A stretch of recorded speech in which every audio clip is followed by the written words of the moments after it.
Hoje nós temos a honra de receber um convidado aqui ímpar. Ímpar. Ele que é advogado. O que mais? Agora eu não posso me perder, hein?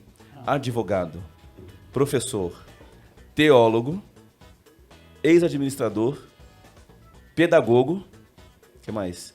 E pastor. Só que ele prefere colocar o pastor primeiro. Quem tá com a gente aqui, Ricardo? Fala aí. Hoje, nada mais, nada menos do que pastor Daniel de Castro. Todo mundo aplaudindo aí, galera. Agora com áudio. Agora com áudio. Hoje a gente vai fazer uma sabatina. Com certeza, tem muita pergunta, tem muita coisa pra gente falar aqui. Inclusive você que está no chat aí, você que está aí com a gente, não deixa de curtir. Vai lá, curte, comenta, compartilha com seus amigos aí, tá ok? E faça a sua perguntinha também pro nosso pré-candidato a deputado distrital, não é isso?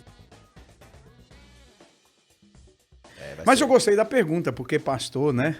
Então, eu tinha perguntado pro senhor, por que de todos os títulos que o senhor tem, todas as formações que o senhor tem, pastor é o primeiro título ali, pastor Daniel de Castro. É uma coisa engraçada, né? Eu poderia usar doutor Daniel de Castro, doutor, né? professor, né? Daniel de Castro. Mas o que eu tava falando para vocês aqui, falo para os nossos ouvintes, assim, todos os títulos seculares que eu tenho são títulos que um dia eu falei assim, eu vou fazer. Então, eu fui atrás, estudei, capacitei, fiz uma faculdade de pedagogia, uma de direito, uma de teologia, especializei em ciências políticas, né? Ciência política também, se a gente falar isso. Então, assim, esses títulos tem eu esse conquistei com muito esforço, estudo, trabalho, né? O pastor eu falo que é diferente, por isso eu uso ele, né? Chamado. Porque o pastor é um chamado, né? Os quase títulos que a uma gente escolhe. intimação, né? Os títulos a gente escolhe, mas o chamado a gente é escolhido. É uma reversão de valor que é importante, é dentro da palavra que Jesus fala, lá em João, né? Não fostes vós quem escolhestes a mim, mas fui eu que escolhi a vós, né? E vos nomeei. Então, é muito bacana. A gente é escolhido por Deus, é um chamado, não é uma profissão, é um ministério. E eu levo isso muito ao pé da letra. A maior honraria que eu tenho é ser pastor. Não, a campanha anterior já foi, né? Essa municipal. Eu acho o seguinte, eu sou advogado e eu gosto muito dessa questão de legislar. O legislador, ele é uma pessoa preparada, muito inteligente, capacitada. Você vê que o coordenamento jurídico nosso, ele é positivado através de um advogado, de um legislador, né? De um parlamentar. Então eu acho assim, ao longo dos anos as campanhas elas foram equilibrando as forças, elas foram tornando os desiguais em iguais, porque antigamente pelo poderio econômico um candidato de posse contratava uma dupla sertaneja no auge da sua carreira, fazia um big do comício, colocava 30, 40 mil pessoas. Então não havia um equilíbrio com o candidato sem recurso. É verdade. O que fazia com que grandes empresários, pessoas poderosas, tivessem mais facilidade de acessar esses mandatos. Então, a representatividade, eu entendo que ela já não era justa, porque ela ia a representatividade pela força do poder econômico. O que o legislador fez? Ele começou a equilibrar isso aqui. Tirou comício, não pôde dar brinde. Então, essas coisas foi igualando todo mundo. Mas hoje eu me pergunto, sabe, Ricardo? Estava muito bom. Por mais que tenha algumas coisas que na política tradicional não tem como, eu gosto mesmo. Essa questão do corpo a corpo, perto das pessoas, dos eventos, ela é importante. Eu acho que, como agora o fundo é eleitoral, é recurso público mesmo, fundo eleitoral, partidário, então praticamente todos são iguais. Mas querendo ou não, se voltasse o modelo anterior, o poderoso, o rico, ele tinha mais vantagem. Mas eu me apego agora e me pergunto muito que com o que fez agora, eu acho que desigualou. Uhum. Por quê? A campanha hoje ela é 45 dias. Dia 16 de agosto abre as campanhas. Então tem 45 dias. Só que a lei permitiu a chamada pré-campanha. Como é que é pré-campanha? No caso eu era administrador regional. Eu sou obrigado por lei a desincompatibilizar para concorrer. Perfeito? Eu desincompatibilizei em abril. Se você pegar o período que eu desincompatibilizei até 15 de agosto, dá 135 dias de pré-campanha. O que a pré-campanha pode? Tudo. Não pode pedir voto e falar que é candidato. É um pré-candidato que está buscando apoio. Sim. Que praticamente dá a mesma coisa. Só que a pré-campanha ela desequilibrou o jogo. Como? Quem tem muito recurso é ilimitado, não precisa declarar ainda, isso não precisa ser declarado à justiça. É verdade. Né? Então acaba que a gente fica assim um pouco desigual. Porque eu, por exemplo, eu sou um pastor, eu sou um advogado, mas pelas minhas funções, até falei com o meu bispo esses dias, falei, bispo, o senhor me tirou do púlpito para me colocar na política. Mas com a minha ida para a política, eu acabei encerrando as minhas atividades. Meu escritório está fechado, eu não tenho um cliente, abri mão de tudo e vivo a igreja como pastor e a política. E dizer bem claro, eu não sou um pastor que dirijo a igreja. Sim. Eu entreguei a igreja porque não dá para conciliar as duas coisas. E mesmo que se desse, quem me conhece sabe que eu não o faria porque eu sou responsável com a casa de Deus. Eu sou candidato porque eu sou um pastor auxiliar. Eu sou vice-presidente do Campo Taguatinga, eu sou auxiliar do pastor Gilson, eu sou auxiliar do meu bispo, Manuel Ferreira. Por isso que eu vou para o processo político. Até não oficializar a campanha, são amigos que ajudam. E depois que oficializar, você só pode receber por dentro, porque qualquer coisa vira caixa 2. Aí quando receber por dentro é o fundo partidário, o fundo eleitoral ou a doação de amigos no seu CPF, pessoa física, não pode a jurídica, né? Então eu entendo que a pré-campanha ela desequilibrou muito o jogo. É só você andar na cidade, você vai ver. Eu sou encorpado hoje porque eu sou um candidato que vem de uma votação extraordinária, mais votado que 7 deputados eleitos na Câmara Legislativa e de 950, 900 e tantos candidatos à eleição passada, eu fui o 21º mais votado. Então, eu tenho uma perspectiva, há uma perspectiva, sim, porque a minha linha ela é ascendente. Eu vim de 2.950 votos, 9.244 é 11.510.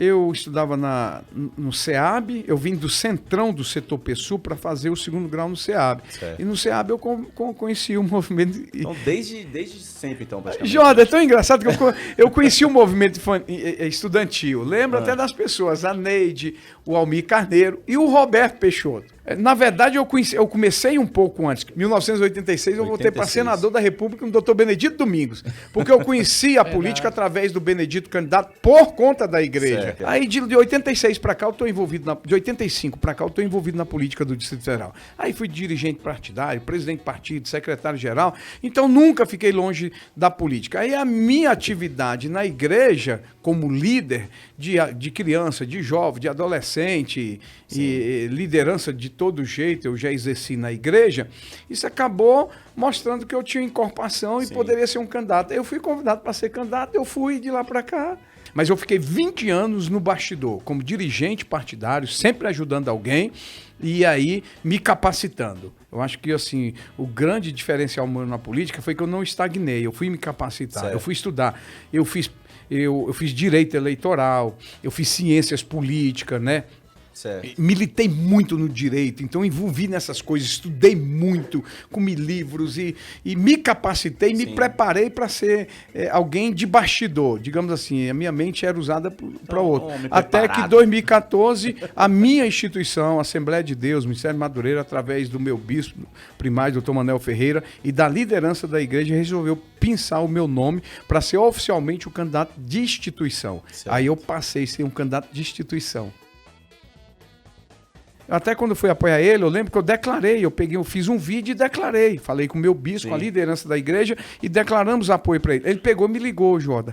Aí já começa o gesto de um grande político e de um grande homem. Eu fui oposição a ele, sim, porque estava no outro time. Ele me liga e me chama na casa dele. Eu lembro até hoje. Foi eu, pastor Davi Nassif, pastor Gilvando Galdino, pastor João Adaí, em nome do bispo. Quando eu cheguei na casa dele, ele falou assim, rapaz, você já declarou apoio para mim? Claro, governador.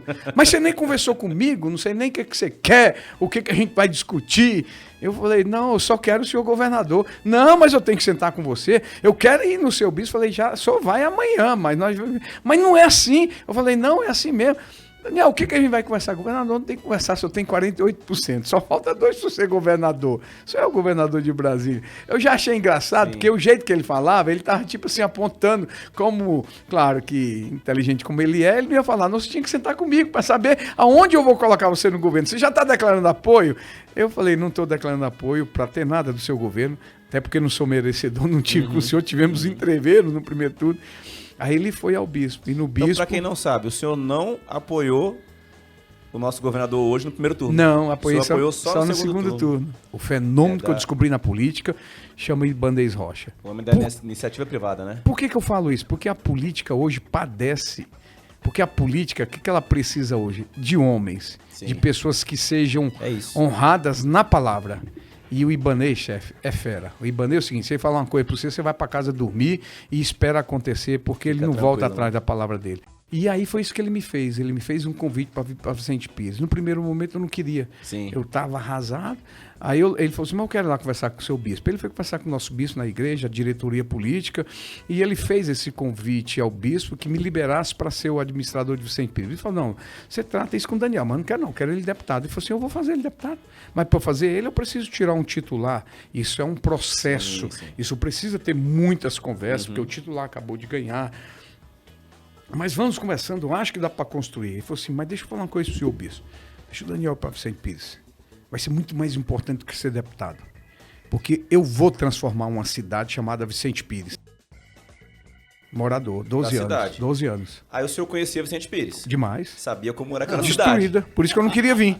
Vicente Pires, você mora na 10, né? É. Ele mora lá também. 20 anos que eu moro. Aí você sabe o que era a Rua 10. Não, Vicente Pires se chama Vicente Pires agora, porque antes era Vicente Barros ou Buraco, Buraco Pires. Pires. Era um desses. Era a realidade nossa ali. Por isso que eu não queria ser administrador. Pois é, aí o governador chega pro senhor, eu quero que o senhor pegue Vicente Pires, e aí? Aí eu falei que, Como é que não, o senhor eu falei que não queria.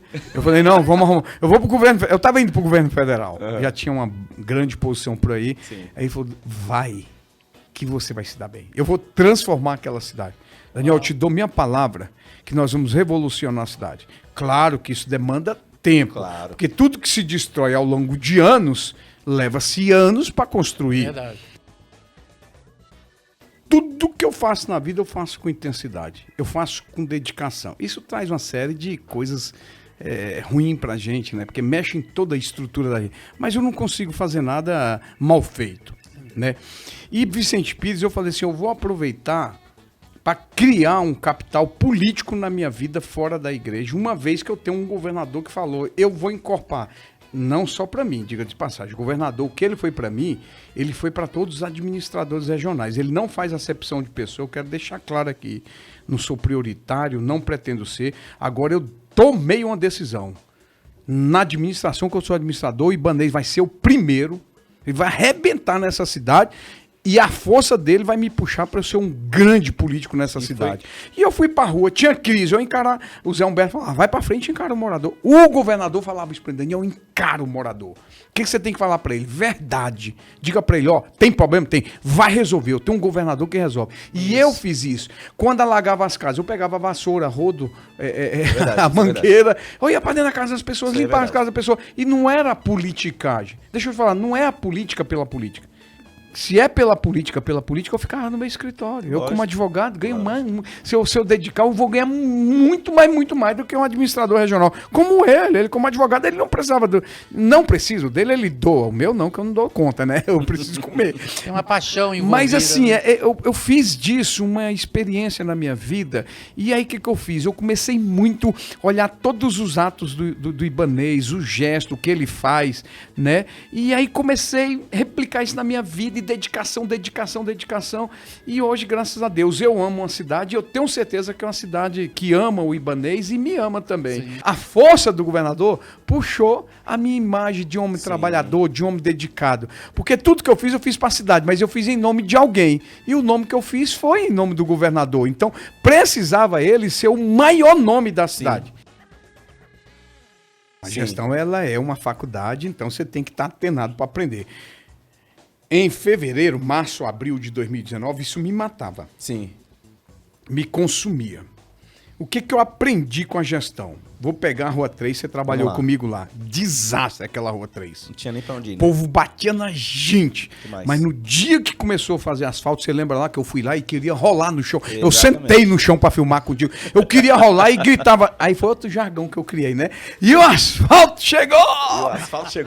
Lembra o que aconteceu na Rua 3? Sim. O morador que matava a gente, criticava, xingava, o que eles fizeram? Eles vieram pra rua pegar na mão, dar parabéns, trazer refrigerante, pão de queijo. O que eu aprendi com isso? O morador sempre tem razão. Sim. ele não gosta de mim pela cidade, ele gosta de mim por conta da rua dele ou Exatamente. à frente da casa dele. Enquanto lá não tiver solucionado, eu sou o pior administrador regional. Exatamente. Então, o que eu tenho com isso dizendo? É que eu tenho uma garantia. Até dezembro desse ano a cidade está toda pronta. Eu não sabia nada de engenharia, mas hoje eu toparia discutir com os engenheiros que fizeram todos os projetos da Vicente Pires, porque fizeram tudo errado. Porque nós recebemos uma cidade toda aberta. Não sei se a obra naquela época foi por um sentimento de correr para não perder o dinheiro ou de abrir a cidade para fechar e ganhar uma eleição eleitoreira. Fato é que abriram 11 ruas e não fecharam nada e deixaram tudo aberto. Veio a chuva, virou a tragédia da cidade. E mais, fizeram errado. Abriram de cima para baixo. De baixo para cima, abriram. Ou seja, e depois veio com asfalto de cima para baixo. Não deu condições de colocar o asfalto, virou aquela loucura toda e nada estava comunicado. Eles fizeram errado. Eles fizeram a cidade. Eles começaram a fazer a cidade totalmente equivocada. E nós não tínhamos planejamento. Qual é o diferencial hoje? Até pela última licitação que a gente fez. Primeiro, a conectividade de governo. Isso é a coisa mais importante. O governo comunicar. Eu acho que o governo... Não acho não. O governo passado não comunicava. Esse comunica. O governador põe todo mundo na mesa e diz aos órgãos, resolva o problema da cidade. Eu tinha uma paixão pelo GDF Presente. Essa marca tenho. Bonito, né? E mais... A hora que eu precisava de um secretário, eu ligava. Eu não marcava audiência para ir na secretaria. O secretário vinha despachar comigo no gabinete do administrador regional. A grande diferença. Por que GDF presente? Porque a hora que precisava o governo estava presente. Mais uma vantagem que Vicente Pires teve. Sim. O melhor administrador que Vicente Pires, José Luciano Obrigado. falou, o melhor administrador que Vicente Pires já teve, respondeu com muito trabalho e mudou nossa cidade de Vicente Pires. Parabéns, Daniel. Não esqueceremos jamais. Como é que é ouvir isso aqui de um morador da cidade, pastora Daniel de Castro? Ô, Jordan, Como é que eu ouvi isso? Eu sou um Mudou cara que nossa cidade. Eu sou uma pessoa que eu ando muito nas igrejas, né? Pela minha função de pastor. A pastora Glaísa tem um ministério para te adorar, canta e eu ministro muito. Mas eu vivo intensamente cada dia a Vicente Pires. Enquanto o administrador está lá administrando, eu estou na cidade andando, conversando com comerciante, com morador. E eu tenho uma mania de tomar um café ali no Pão de Queijo da Rua Doce, você conhece. Ali para mim é um grande reflexo, sentimento de tudo.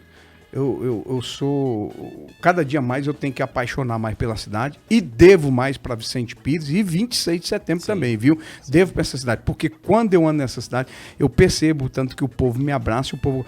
Espontaneamente as pessoas falam assim, ó, eu vou votar no senhor, ó, você é meu candidato. Agora mesmo, eu tô vindo de um Pão de Queijo, o Daniel estava comigo, aliás, de um cachorro quente ali na Rua 12, que a dona da Rua 12 tem um restaurante muito bom na Vicente Pires, ali na Rua 12, chamado Mar e Mar, Certo. né? Frutos do Mar. Eles estão fazendo para mim um almoço na semana que vem para 40 pessoas para declarar apoio à nossa E é legal pré-candidatura.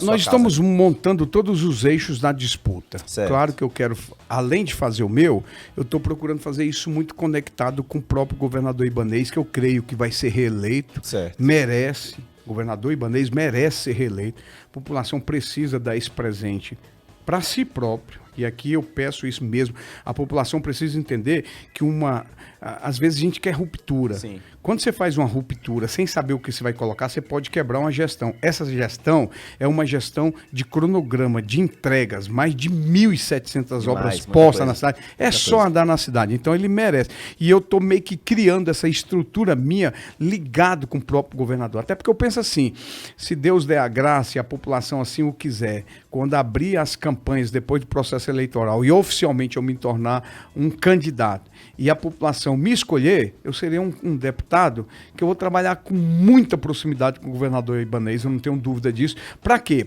Para cuidar das cidades. Certo. E eu costumo dizer que aquilo que eu fiz por Vicente Pires, eu quero fazer por Planaltina, por Santa Maria, por Ceilândia, por Brasilândia, Certo. pelo Itapuã, pelo Varjão, pelas cidades do Distrito Federal, pelas regiões administrativas. Mas qual a diferença que eu posso falar isso? Com experiência, daquilo que eu vivi. Nós montamos alguns eixos que eles são muito importantes. O primeiro é uma questão muito minha. que é a bandeira minha, família. Certo. Família. Quem me conhece sabe, eu sou família, trabalharei para isso. As pautas da família tradicional, da família conservadora, isso é uma pauta minha, não Sim. denegrindo ninguém, não brigando com ninguém, não é meu perfil, mas que eu serei se Deus assim né? permitir, um defensor árduo das causas da família, contrária a um monte de coisa que o próprio ordenamento jurídico é contra, e com as invenções e até de tribunais superiores, rasgando a Constituição, eu brigarei com isso, com uma característica. Primeiro, porque sou pastor, sou de família, e depois eu sou advogado. O que eu fizer não farei de qualquer jeito. Eu falei sedimentado na nossa Carta Magna, que é a Constituição Federal do Brasil, de 1988, que é a última. Essa é o balizador de tudo. Muita gente desrespeitando, mas eu irei respeitar, e como advogado eu irei enfrentar essas matérias. Então depois vem saúde, Jorge. Certo. Porque eu entendo que saúde precisa ter uma revolução, gente. Saúde é o maior bem do cidadão. O cidadão tá sadio, ele faz tudo na vida, ele cuida da família, ele trabalha, ele produz, ele faz tudo. E ele é menos peso pro próprio Estado. Entendeu? Educação, que é minha praia, Sim. como pedagogo, e até também, porque na educação quero ter esse poder da interferência pra gente tirar um monte de coisa que determinado segmento quer. Quem quer suas coisas, brigue pelos seus direitos. Mas nós estamos num Estado democrático de direito. Sim. E o Estado democrático de direito, Jordan, sempre quem comanda é a maioria. A maioria decide. Claro. Vamos lá, vamos disputar o governo. Quem ganha o governo? Quem faz mais voto. Lógico. Por quê? Porque a maioria assim decidiu. Mas no ordenamento jurídico, Jordan e Ricardo, os direitos da minoria são preservados. Você vai nos parlamentos, Câmara estaduais, municipais, Câmara Federal, tem o líder da maioria, tem o líder da minoria. Sim. Se preserva o direito da minoria. Onde está estabelecido o direito da minoria? No ordenamento jurídico. Saúde, educação, justiça social e cidadania, casas de recuperação, a justiça em si, a operação da justiça, cuidar do menos favorecido, cuidar das pessoas que estão em estado de vulnerabilidade, poder estender a mão através do próprio Estado, e uma pauta que a gente vai trabalhar muito pesado pela minha parceria com a deputada federal Celina Leão, será o esporte, né? E aí preparar dois perfis que eu deixei muito prontos, são os projetos para Vicente Pires, do embelezamento e dos equipamentos públicos, e ao mesmo tempo esse olhar de decisão do governador para a gente vir definitivamente com a regularização da 26 de setembro. Ela está preparada para receber essa regularização, o povo lá está ávido por isso, espera isso, é promessa ainda da outra campanha do governador. Ele teve primeiro passar pelo processo da desafetação, que está na fase final, cuidada pela deputada Flávia Arruda e a deputada Celina Leão, e agora depois disso, e pelo senador Isalci, mas depois disso vem a regularização, que é uma pauta do governador Ibanez comigo, e a gente vai fazer na 26 o que nós fizemos na Vicente Pires. Cadu, isso é uma coisa que eu tenho um pouco de vergonha e culpa, fazendo a minha culpa, porque um tempo eu também achava que política era coisa do demônio, do capeta. A gente pensou muito isso. Aliás, nós não pensamos, nós ensinamos isso. Hoje nós estamos tentando quebrar esse dogma. Porque a gente fez do rádio, né? O rádio era coisa do capeta. Você lembra disso aqui? Qual era o crente que tinha rádio em casa? Não podia ter, era coisa do diabo. Então a gente deu a gente deu a rádio pro diabo. O diabo lá foi, pegou a rádio e olha as bagaceiras. Veio a televisão. Não, isso é coisa do diabo. A gente não podia ter televisão em casa. Eu lembro que quando moleque eu assistia televisão escondido na casa do vizinho. Quando o pai pegava, ó, peia. Aí demos a televisão. Olha as bagaceiras que tem na televisão. Só ensina o que não presta. Já pensou se as instituições religiosas, a igreja evangélica, católica, o centro espírita aí, tivessem dominado a televisão para transmitir suas culturas, seus ensinamentos para as famílias? Nós tínhamos família muito mais forte. E a política? Aí eu acho que os bandidos entraram na política porque a gente falou, é do capeta. E o capeta, ele veio para matar, roubar e destruir. Ele só veio para que não presta. Martin Luther King já dizia, o que me incomoda não é o grito dos... não é o silêncio dos inocentes, é o grito dos ruins, dos maus. Os maus gritam e os bons ficam em silêncio, fica calado. E a gente fez isso. Só que hoje há uma nova cultura. Eu vou trazer para a minha denominação, Assembleia de Deus Ministério de Madureira. Nós temos o maior líder evangélico vivo, Bispo Primário Manuel Ferreira, 90 anos. É o único homem vivo que foi presidente das duas convenções das Assembleias de Deus, CGADB e Madureira. É o único vivo hoje, porque ele foi o único que dirigiu as duas instituições. Ele dirige a CONAMAD hoje, é a maior instituição, a maior igreja neopentecostal, a igreja institucional do mundo, a Assembleia de Deus Madureira, a igreja neopentecostal, entendeu? É a maior do mundo, ele dirige. Chegou um tempo que ele quis ensinar. E estava um pouco difícil ensinar. Sabe o que ele fez? Ele foi para a urna e disputou. Virou deputado federal. Só um mandato. E falou, não quero mais. Qual o ensinamento que ele deu? Entrem na política. Pegue os bons, os preparados, os capacitados. Vá para a política influenciar. E hoje nós estamos padecendo, porque nós perdemos essas eleições todas, mas hoje a igreja está extremamente madura e ensinado que nós precisamos colocar os nossos representantes. Sim. Se você olhar as casas de leis, sejam ela legislativa, federal, Senado Federal, ela é composta por parlamentares representativos. Sim. Todas as instituições têm representação. Os movimentos LGBT, os caminhoneiros, agronegócio, advogado, médico, empresário, né? Tudo, policial, tudo tem suas representações. Por que a igreja não pode ter? Verdade. E todo mundo pede voto lá nas suas bases. A igreja não podia pedir no púlpito. Não infringindo a lei, nós faremos tudo. Aliás, diga passagem, nós tivemos uma convenção grande agora em Goiânia, e foi lá o presidente Bolsonaro, e o bispo pediu que eu levasse o governador, levei o governador Ibanez lá também, e lá, uma tarde, 5 horas, foi ensinamento político, o cristão e a política. Hoje, quebramos esse dogma, pagamos um preço que nós temos pouco, porque nós somos 40% da sociedade. Se você pensar em 40% da sociedade, as casas deveriam ser ocupadas por 40% de evangélicos, que é a nossa representatividade. Aí o que a gente fez ao longo do tempo? A gente votou nos outros. Aí as pessoas votavam em alguém que defendia uma cultura diferente da nossa. Essa será a discussão dos valores. Sim. É uma campanha que ela está revestida de ideologia. E aí as pessoas vão ter que se posicionar. Eu já estou saindo na frente posicionando. Eu sou tradicional. Tradicional. Bolsonaro até o tutano. Você é homofóbico? De jeito nenhum, amo todo mundo. Jesus ensinou a amar todo. Novo mandamento vos dou, que vos ameis uns aos outros. O amor é para as pessoas, mas as práticas de pessoas eu tenho que refutar, porque eu tenho a minha. E eu estou preparado para essa discussão sem ficar nervoso e sem afrontar ninguém. Então, assim, graças a Deus e graças às nossas lideranças. E aqui eu falo, liderança evangélica, Assembleia de Deus Madureira, Missão, Batista, Presbiteriana, Igreja Católica, o pessoal do Espiritismo, tá todo. Porque essa comunidade forma a comunidade cristã, sim, que se junta nas casas para defender os valores das famílias tradicionais. Porque brigam, a homofobia.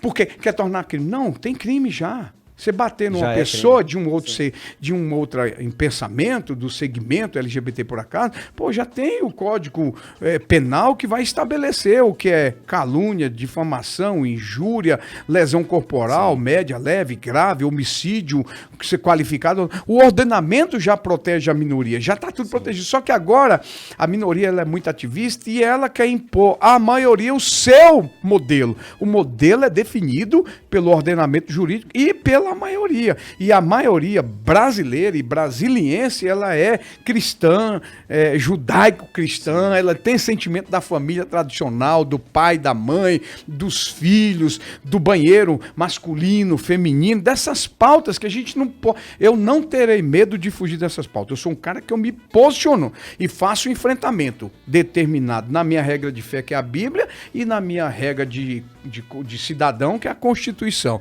Isso eu não terei medo de fazer esse enfrentamento.